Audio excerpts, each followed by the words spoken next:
Hey there, fellow Dowsing fans and inquiring minds about UFOs and ETs and such.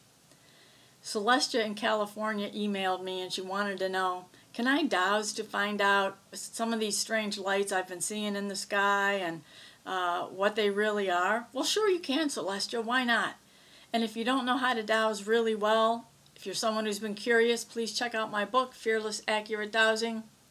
It's on Amazon, it's at Barnes & Noble. It was a bestseller when it was released, and it's helped people all over the world. But back to dowsing for UFOs and lights in the sky.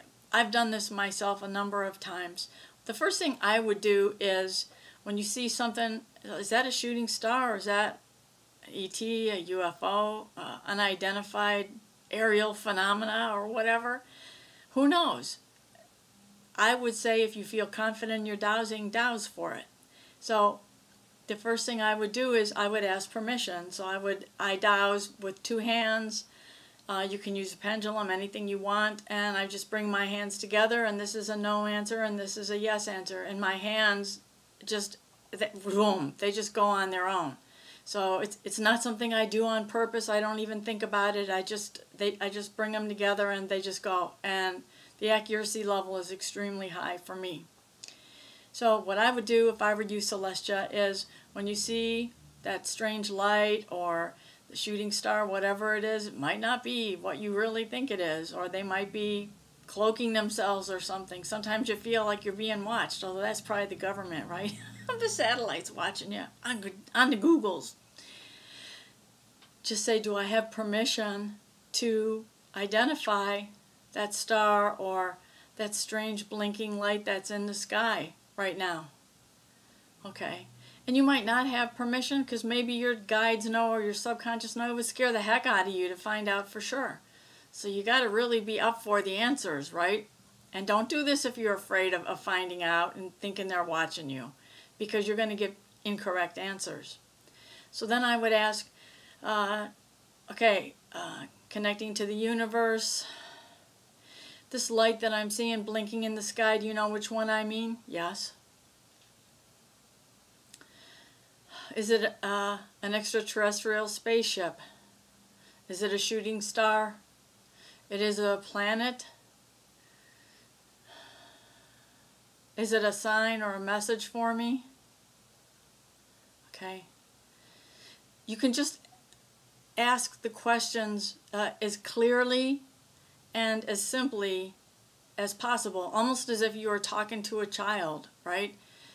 Don't get all complex about it and such. And then if you get a yes, that it is an extraterrestrial vehicle, a starship, spaceship, and you might want to say extraterrestrial vehicle or a vehicle from a nation or race of another planet, again, being specific, then I would ask, may I ask permission to find out the inhabitants of this vehicle?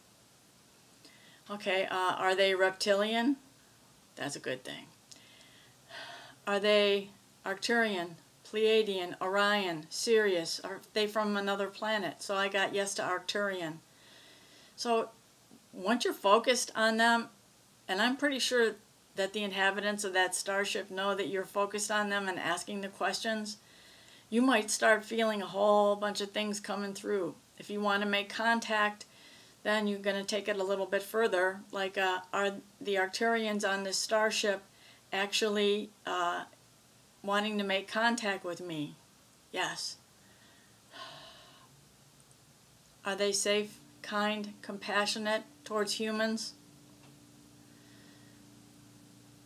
Am I safe to make contact with them? And then you can just start talking to them, asking some questions. Are you here on a mission of peace? Are you here to research humans? Are you here to save the planet? Are you here to assist in the ascension? Things like that.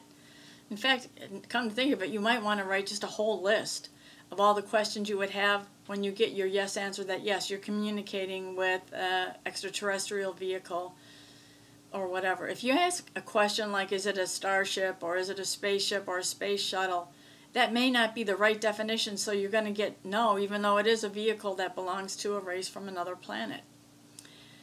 You might also want to practice by looking at those videos on YouTube or that the government released, and actually start questioning that. And always ask permission, because if you don't ask permission about certain things, and this is one of them, then you might find that you're going to get inaccurate answers.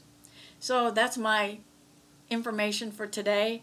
I've had some remarkable experiences myself, and one time when I was in Sedona, wow, I saw some crazy things, felt some crazy things. At least it was crazy to me about 25 years ago, but it inspired me to go to the UFO store, which is sadly no longer there, and buy this shirt. I love things that are not normal, that people consider bizarre or odd or impossible and such. That's how I got onto this healing journey. That's how I got into dowsing and to do-it-yourself, self-care, emotional release and healing and things like that. You can do it too. If you have an inclination to research something and you want to use your dowsing, just go ahead. Just remember, ask clear questions, do it fearlessly, do it with confidence, and be prepared for any kind of answer, even ones you might not want. So thank you so much for watching. Please check out my website, emorescue.com. Please comment on this video, subscribe, let me know what other kind of videos would you like. Yes, I would be happy to answer your questions about UFOs or alien life or whatever. I can dowse for the information you want. I can't guarantee the accuracy or what the answers are going to be, but I'm happy to try for you because it's a fun topic and I like it. Peace out, namaste, and live long and prosper.